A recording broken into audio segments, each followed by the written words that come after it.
بینەرانی خۆشەوی گەڕامەوە خدمەتان بۆ پێشکەشکردنی ئاخرین بەشی بەرنامەی ئەوڕۆی تەلەڤیزیۆنی پەرتۆ لەم بەشە لە بەرنامە ساڵی سەرداری دەبیری کۆمیتەی کوردستانی حیزبی حکمەتیسمان لەگەڵا قسە واسەکەین لەسەر دانیشتنێکە چەند ڕۆژی ڕابردوو لە ئێستکۆڵم بەرگوزار بووە. پێشەوەی پرسیارەکانە ماراسە بکەم دەگەڕێمەوە لای ساڵی سەرداری و ئەگەر دەنگی منەبیسی بەخێربێ بۆ ستودیۆی تەلەڤیزیۆنی پەرتۆ. بەڵێ سڵام هەیە بۆ خۆت هاوڕێ عەبوو و هەروەها بۆ بینەرانی تەلەڤیزیۆنی پەرتۆ. فەرموون. زۆر سپاس بۆ تۆش. ساڵی سەرداری وەکو بۆ خۆت ئاگاداری پێشتریش لە ماوەی چەند وەختی ڕابردووە چەندین جار دانیشتن لە بینی ئەحزاب و جەریانای چەپا لە ئێستکۆڵم بەرگوزار بوو، بەڵام ئەم جارە کە لە یەک دوو ڕۆژی ڕابردووە لە ئێستکۆڵم دانیشتنێ بووە یا کۆنفرانسێ بووە کە بە پێچەوانەی دەورانی پێشوو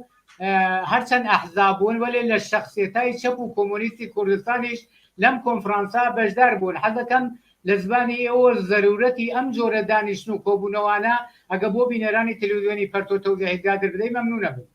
بەڵێ زۆر سپاس. هەروە کە خۆتان ئیشارەتان پێکرد ئەمە ئەم کۆنفرانسەوە هەفتەی ڕابردوو لە شاری ئێستکۆڵم لە سوئید بەرگوزار بوو. یەکەمین کۆنفرانس یا کۆبوونەوە نەبووە. ئێمە لە زەرفی سێ چوار ساڵی ڕابردووە هەمیشە تەلاشێک بووە لایەن چەپ و کۆمونیستەکانەوە کە کارێک بکرێ، بە تایبەت دوای ئەوە کە ئیتر بەرەی ئیسلاح تەڵەب لە جمهوری ئیسلامیشە ئومیدێکیان نەما خەڵ نەما پێیان و ئیتر ئەوە کە جمهوری ئیسلامی ئەڕوات بلەخەرە ئاڵتەرناتیڤهای ڕاست و چەپ چ لە سەتحی ئێرانە چ لە سەتحی جامعەی کوردستانە خۆیان حازر کرد بۆ ئەوە کە دوای جمهوری ئیسلامی ئەم ئتفاقەکەوێ بە هەرحاڵ خۆیان دەخاڵەت کەن و بە نەفعی بیرو بۆچوونی خۆیان و هەر کەس ئالتەرناتیو خۆی کار بکات فعالیت کە ئەوە ئێمەش چەپەکان و کۆمونیستەکان چوەکو ئەحزاب چوەکو ئەفراد و شخصیەتای مستەقل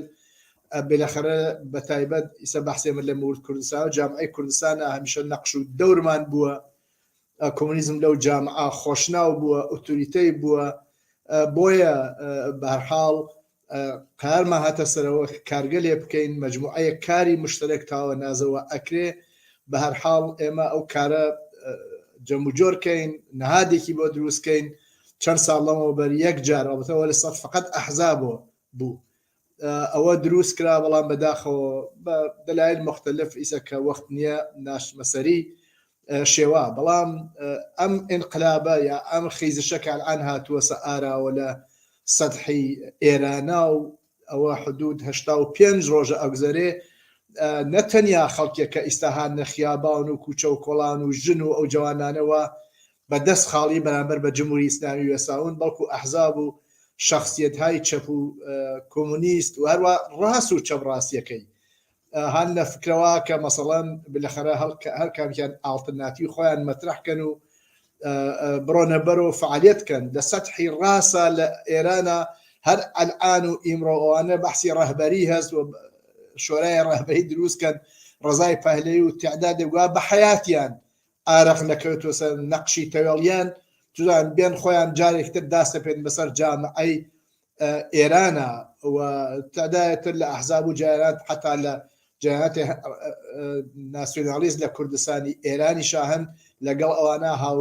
نەزەر و هاوکاریەکەن بۆ ئەوە بەیەکەوە بلەخەرە سەروتەی ئەم وەزعە بێن و خۆیان داسە پێن. بەڵام ئەوە ئێمە بین لە ئێران و جامعەی کوردستانە ئەو متالبات و شعارانە ڕادیکاڵن، چەپن، ئازادی خوازانە، سکولارە، فلانە فیسارەوە هەڵەگەڕێتەوە نزیکە لە بیر و بۆچوون چەپ و کۆمونیستەکان. ئەو کۆمونیستەکان بە تایبەت لە جامعەی کوردستان نەخشیان بووە. ئێمە دەورەیەک حتا حاکمیەتی خەڵک بووە لە جامعەی کوردستانە و ئەوە مورد نەزەر و مورد حمایەتی کۆمونیستەکان بووە. زەحمەتیان کێشاوە، چەند نەسڵ ڕەنجیاوە تا کۆمونیزم بۆ بەجیانکی ئیجتماعی و خۆشناو. دەیان فعالی کارگەری ئەدام کراون، دەیان کەس و سەدان کەس و هەزاران کەس تن زیندانەکان کران. بۆیە بلەخەرە لەو جامعە چەپگەرایی هەیە، نفوزی هەیە لە شکڵی ئەحزاب و جەریانات و شخصیەتای کۆمونیستی شاهروایە. بۆیە لە هەفتەی ڕابردووە ئێمە وەکو کۆمیتەی کوردستانی حیزبی حکمەتیست و کۆمەڵە سازمانی کۆمونیستی حیزبی کۆمونیستی ئێران و هەروەها دەیان شخصیەتی کۆمونیستی و چەپ و ناسراوی جامعەی کوردستان کە هەمویان تقریبا 3-4 دەهە فعالیت تاریخ فعالیت کۆمونیستی لە پرسەریانە کۆبووینەوە و لەوێ بەرحاڵ بەنا بە ئەو زەرورەتە کە ئیجابەکە و هەموو تەیارەکان هەموو ئالتەرناتیڤەکان خۆیان حازرەکەن خۆ زۆر معلومە کە بۆ جوابدانەوە بە وەزعە چەپەکان و کۆمونیستەکان بۆ ئەوە بتوانن جواب بەنیازی ئەو خەڵکە بنەوە بۆ ئەوە بتوان خەڵک کارێ بکەن کە خەڵ لەسەر نوشتی خۆیان دەخاڵەتکە خۆی شۆرا دروستکە خۆی قانوندانێ خۆی قانون ئیجراکە و حاکمیت شۆرایی بێ نێڵن کەسانی تر لەبان سەر ئەوانەوە بێن و خۆیان تەحمیلکەن ئەم کۆنفرانسە لە ئستۆکۆڵما گیراوە لەو چوارچێوا بوو ئەم تەلاشە کرا و خۆشبەختانە کۆنفرانسێکی باش بوو تقریبا هەموو ئەو ڕفێقانە ڕازی بوون دڵخۆش بووین گشتمان لە کەناریەکە قایماگر و هیوادارین لە داهاتووە زۆرتر بێکۆ کار بکەین. زۆر سپاس بۆ تەوزیحەکان لە ساڵی سەرداری لەم کۆنفرانسەدا حەزەکەم بزانم لەسەر چ محوەرهایە زۆرتر مەوردی بەحث بوو ئایا لەم کۆنفرانسا سەنەدێک تەسویب کرا تەوافقاتێک کرا یا هەروە بەحث کرا و دانراوە بۆ لە بەرنامەکانی داهاتووە یا لەم بابەتەوە تەوزیحاتی بەڵێ کۆنفرانس ڕۆژی ئەوەڵ تەرخان خۆی تەرخان کرد بە هەر کەس بێت لەوێ قسە بکە بزانێت چۆن بیرەکاتۆ لەسەر وەزیەتێوال ها لە ئێرانە بەرەو کوێ چێ و نەخش و دەوری ئالتەرناتیڤەکان چیە و بەتایبەت کۆمونیستەکان ئەبێت لەم سەردەما چی بکەن نقطە زەعفەکانمان چییە نقطە قوتەکانمان چییە مفەسەڵ ئەو کەسانەوە بەشدار بوون حدود 110 کەس بەشێ زۆری لە ساڵێکا کۆبووە بەشێکیشی لە تەریق ئینتەرنێتەوە بوو کۆبوونەوە قسە باسییان کرد من ئەوەش بێژم ئەم کۆنفرانسە علەنی نەبوو ئەگەر علەنی بواە من مطمئنم سەدان کەس ئەهاتن ئێمە دامان ناوە بۆ داهاتوو فعلا ئەوە سەرەتا بوو تعدادێک لە شخصیەتا و ئەحزاب و ئەوان لەوێ بوون و دەستی پێکرد لەو کۆنفرانسا ڕۆژ دوومی تقریبا چووە سەر ئەوە چیکردن باشە ئیسە وەز ئێمە ئاوا ئەبین و زەرورەت ئەم شۆرا یا ئەم نەهادە یا هاوکاری زۆرتر بەیەکۆ پس چی بکەین لە ئایندا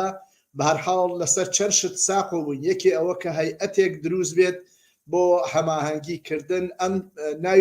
ناویشی نرا یەکێ لە کارەکانی ئەوە بوو ناو ئەم نەهادە چییە ناوی نرا شۆرای هاوکاری هێزە چەپ و کۆمونیستەکان لە کوردستان دوایی دەی بۆ ئەمە بلاخرە چیکردن هەیئەتێک هەڵبژێریە دوایی حتا چەند شت هەر لەو کۆنفرانس هەیئەتی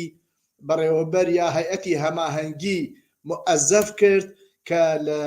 چەند ڕۆژی داهاتووە کە ئەڵعان خۆشبەختانە دوانی بەسەرنجامگەیوە هەم ئیطلاعیەی پایانی ئەم کۆنفرانسە بە ئیطلاعی خەڵک بگەێنێەوە هەم پەیامێکی بوو ئەم کۆنفرانسە بۆ خەڵکێک وە ئەرعان لەو خیزشی ئینقلابیە چ لە ئێران و چ لە سەرحی کوردستانە دەرگیرن و هەو پشتی خۆی حمایەتی خۆی پشتیوانی گەرم و گوڕی خۆی دەربڕی ئەو هەیئەتە 8 کەسن کە ئەلعان هەن ناوەکانشیان بڵاوە بووە 4 نەفەر لە هاوڕێیانی ژن 4 نەفەریش پیاو تەرکیبێک ئاوا تقریبا تەمایلی ئاوا بوو کە حتمما دەبێت نیوەی هاوڕێیانی ژن بن و هەروایش دەرهات چون واقعا ئەم انقلابە یا ئەم خیزشە ژنان نەخشی بەرجەستە و بەرچاو و لیدریانەیە حتا بۆیە ئەو کۆنفرانس بە دروسی چووە سەر ئەوە غێرز ئەوەیش ئەو پەیامیشە نووسراوە و لە دوێشەوە بڵاوە بووە و بەرحاڵ لوگۆ و ئارمی تایبەتی خۆی هەیە ئەم شۆرای هاوکاریە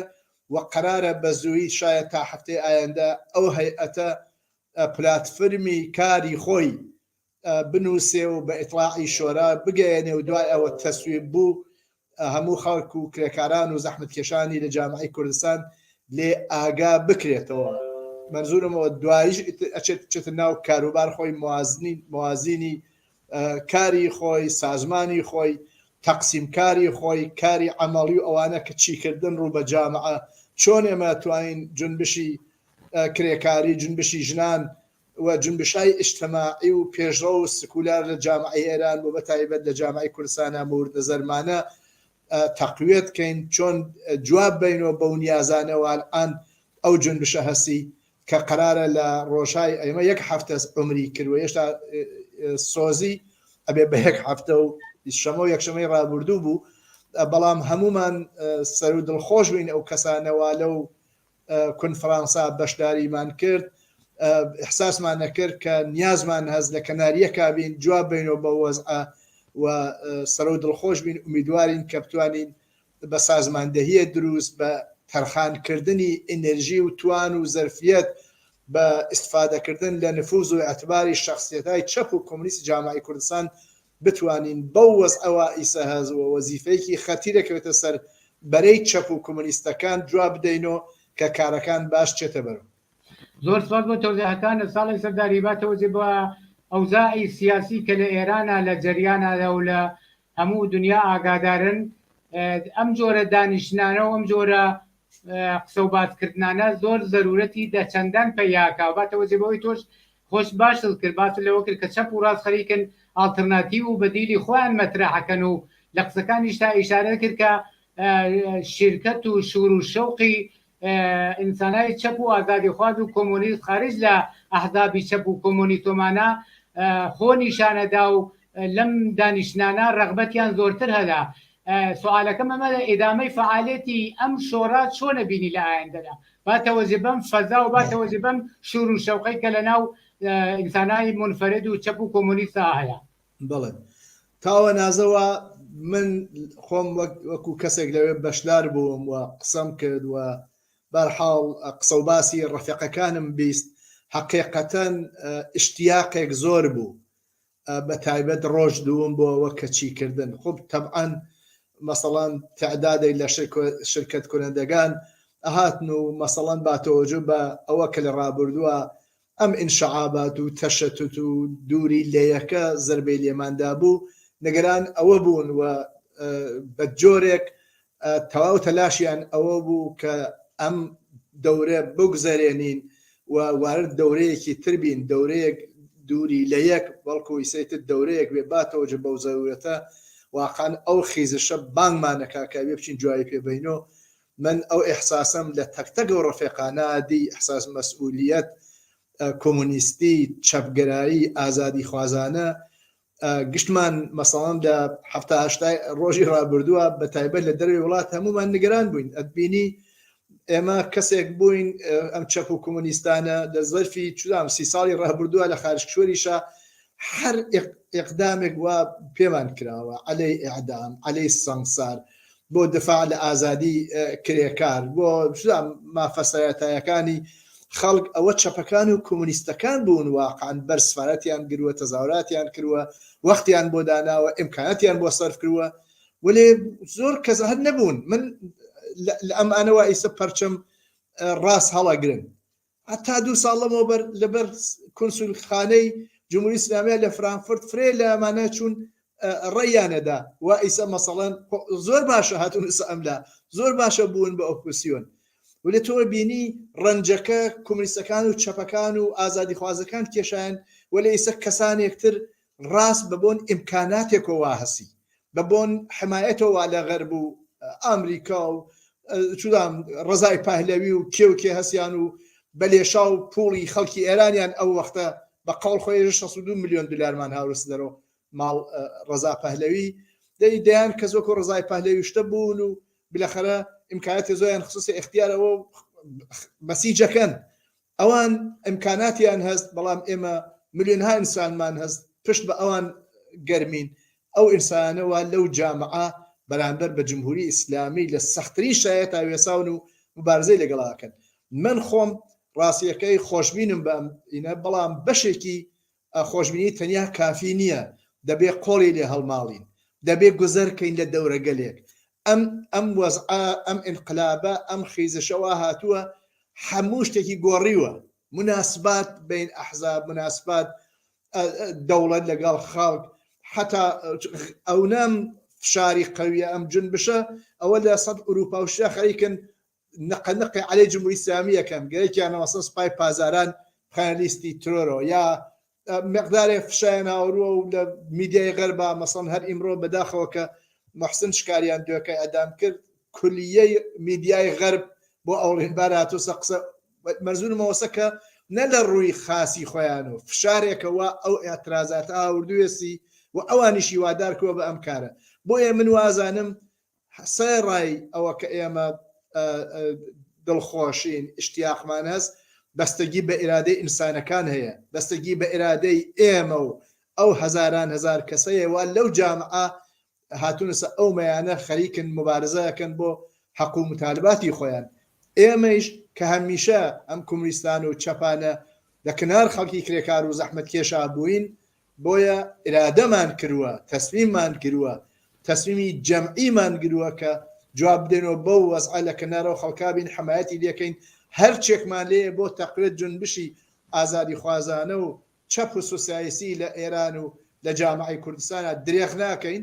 تەجاربێکی یەکجار زۆرمان هەست، 40 ساڵ تەجربەی هەموو عەرسەیەکی مبارزاتی لە مبارزەی ئیجتیماعی توودەیی نظامی و جوابدانەوە بە وەزێتەوە هەستمان ئەم شەخسیەتانە هەمویان لەو کەسانن. بۆیە سەر و دڵخۆشین، بەڵام هێشتا دەبێ ئیرادەیەکی ڕاستەختر و جەماوەریتر و تێکۆشارانەتر بە نەزەر من بینەمەیان بەوە جوابینەوە بەوەست. زۆر سپاس ساڵی سەرداری 2 دقەمان وەخت ماوە، حتممە لە 2 دقا بێت تەواو بێ. پرسیارە ترەکەمەویش خۆت ئیشارەت بە خۆشببینی کرد. من سوالەکەم ئەمە چەندێ بە موفقیت و پێشرفتی ئەم نەو ئەکارانە خۆشببینی و لە عینی حاڵە باسی ئەوەت کرد کە ئەلەنی نەبوو. هۆی چییە باتەوەجێ بەم شور و شەوق و عەلاقە و وەزیەتەی ئێران ئەم کۆنفرانسە ئەلەنی نەکرابوو؟ ئێمە حقیقەت بێژم، ئێمە نەمانزانی ئاوا ئیستەقبالی لێکرێ. ئێمە لە ئەوڵ ئەو دوو حیزبە ئەم داوەتەمان کرد، ئەو فراخانەماندا وتمان با بچین لەگەڵ ئەو بەشە لە ئینسانها و شخصیتای چەپ و کۆمونیست جامعەی کوردستانە دابنیشین، بیر و ڕابگۆڕینەوە، بزانین ئەوان چۆن بیرەکەنەوە، ئێمە چۆن بیرەکەینەوە، تەلاشەکانمان، عەقڵمان، فکرمان، توانایەکانمان خەینە سەری یەک هەموو کە جواب بدەنەوە بەو وەزعە. پێمان حتا ئێمە خۆمان کە مەسەڵان داوامان کرد و بێن بۆ ئەو کۆنفرانسە پێمان وانە بوو ئەو جەمعیەتە تێت و شرکەتەکە. بۆیە سەرەتای کارەکە بوو و قەتعەن ئەمە بوو بە تەجربەیە بۆ ئێمە کە لە داهاتووە ئەم شۆرا متعلق بە هیچ کەس نییە. هەر کەسێ خۆی لەو چوارچێوە بینێتەوە وەکو هەر کەسێکی تروە چزانم فعالیتی تیاکردووە صاحب ڕێیە. ئێمە شورایانێ مەشورەتکردن یانێ هەر کەسە یەک ڕێی و طبعاً هەر کەسێ حەقیەز بێت شرکتکە و هەر لەیسەوە ئێمە تەلاشەکان ماخسوسەکار بۆ ارتباطاتێ زۆرتر گرین، لینک و ئەوانە دابمەرزێنین، غێرەز ئەوانەوە بەشدار بوون بەو سەدان و هەزاران کەسە چەپ و کۆمونیستەوە ها لە جامعەی کوردستانە مراجعەکەین و بێن بەشدار بن بە یەکۆ ئەم کارە ڕاپەڕین و بە هەر دەرەجەیە توودەیتر و زۆرتر بین. ئێمە کارەکەمان ئاسانە و تەواو تەلاش خۆمانەکەین بۆ ئەوە هیچ مانعێ لەسەر ڕێی هیچ کەسێکا نەبێ کە وارد ئەم شۆرابێ وەکو هەر کەسێکی تر صاحب ڕێی و صاحب تەسمی بێ. شۆرا یانێ ئەوە خۆیمە ئەو لە بەرنامە و سیاست و جەهەتماناز دیپلۆماسی نییە، بەڵکو ئەوسە کە عەقیدەمانەیە بۆ ێژی حاکمیەتی شورایی خەڵک لە جامعەیشا خۆ لەناو چەپەکان و کۆمونیستەکانیشا هەروایە. ئێمە تەلاشمان ئەوەسە هەموو کەسانە داوەتکەین حتمما ئەلەنی بڵاو یەکەینەوە جارێکی تر ئەگەر ئەم کۆنفرانسە بگیرێ کە قەتعەن ئەگیرێ لە شاید 2-3 مانگ ئایندا ئەو کارە ئەکرێ و ئومیدوارین سەدان و هەزاران کەس بێن بەشدار بن بە هەر تەورێوە ئەتوانن وەزیفەیەکی سەنگین و خەتیر و بە نظر من تاریخی ها لە پێشڕووی ئێمە دەبێت جوای پێبین. زۆر سپاس ساڵی سەرداری بۆ تەوزیحەکانە. دەم مەسەلە مهمە، سوال زۆرە، هیوادارم لە بەرنامەکانی داهاتووە و لە ئیدامەی فعالیت و دانیشتنی ئەم جۆرە لەم دانیشتانە بتوانین گفتوگۆ و قسەباسی زیاتر بکەین. زۆر سپاس بۆ بەشداریت و بۆ تەوزیحەکانت لە بەرنامەی ڕۆی تەلەڤیزیۆنی پەرتۆدا. منیش سپاسدانەکەم. زۆر سپاس. بینەرانی عەزیز و خۆشەویست، بەم جۆرە هاتینە کۆتایی بەرنامەی ئەو حوتۆی تەلەڤیزیۆنی پەرتۆ. لە هەر کوێ هەن ساخی و سەلامەتیتان ئارەزوومانە.